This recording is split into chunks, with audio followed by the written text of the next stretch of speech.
L'allégorie du chêne. Quelle réflexion m'inspire ce chêne majestueux? La première idée qui vient à l'esprit est qu'il a fallu du temps pour ériger une telle masse végétale vers le ciel.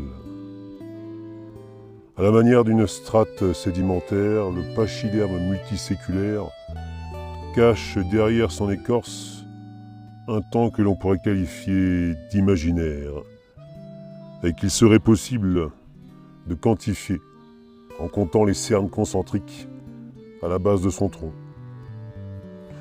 Il faut croire qu'une volonté locale s'est transmise de génération en génération pour préserver sa majesté, honneur qui n'est réservé qu'aux pachydermes de son espèce.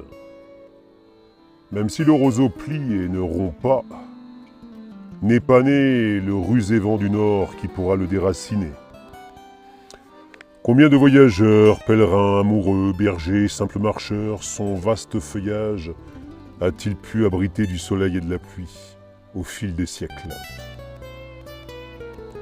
Il en a fallu des photons et du CO2 pour bâtir cette colonne vertébrale de carbone. Réservoir de temps imaginaire, réservoir d'énergie carbonée. À quel usage te destine l'humain du futur?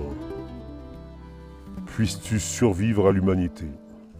Il faut du temps pour atteindre une telle stature, une telle envergure, mais également une chance inouïe pour échapper à la lame acérée d'une vorace tronçonneuse. Tu aurais pu penser il y a 300 ans qu'un gland égaré par un écureuil amnésique allait donner naissance à un tel somptueux édifice. Elle est là l'allégorie du chêne. Ne jamais sous-estimer les glands, car ils contiennent en minuscules les plans de l'architecte végétal qui a bâti cette prodigieuse cathédrale.